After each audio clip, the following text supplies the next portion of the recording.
11 months after investigative journalist Daniel Foster vanished, his empty boat was discovered drifting peacefully in the Atlantic. The engine was still running. Foster's coffee remained warm in the cabin. Despite the calm weather, every clock aboard the vessel had stopped at exactly 2:17 a.m. Foster's final GPS coordinates placed him in empty water, where a lighthouse used to stand.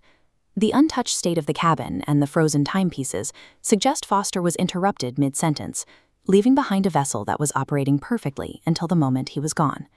This is Black Tide Lighthouse, built in 1868 on a remote island off the western coast of Ireland. It was designed to guard one of the most violent stretches of the Atlantic. In the winter of 1913, all three keepers disappeared simultaneously.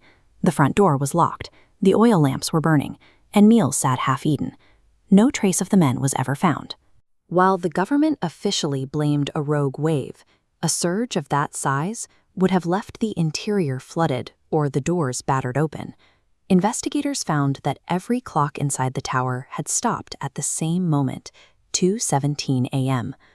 Modern declassified files revealed that radio operators still pick up a deep voice cutting through the static near the island. It repeats a single warning to any ship in the area: don't answer the light. These records suggest that Black Tide is more than a local legend. It is a recurring event documented by the Coast Guard for over a century.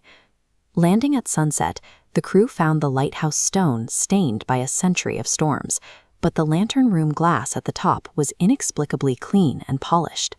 Inside, the dust on the spiral stairs was undisturbed, except for wet, bare footprints leading upward. There were no tracks leading back down. The crew launched a drone to capture the island from above.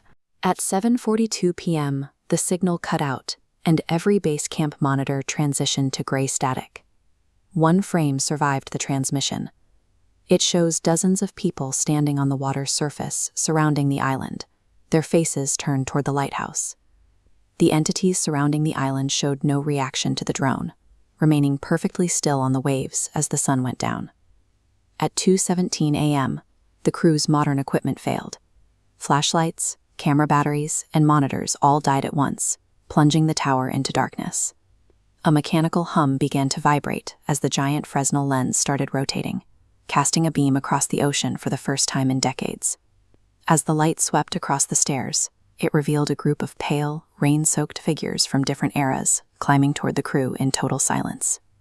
Arthur discovered a 1913 maintenance log hidden behind the masonry. Its final entry noted the light was calling to something else.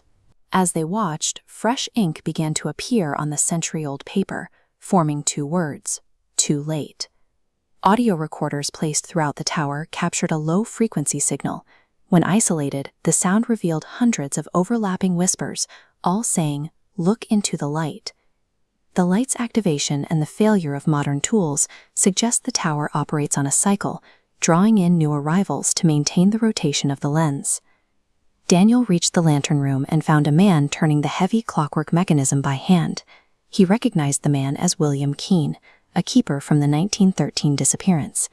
Keene was still working, his clothes still wet from a storm that happened over 100 years ago. Looking out to sea, Keene pointed to thousands of lanterns held by the figures walking across the water toward the cliffs.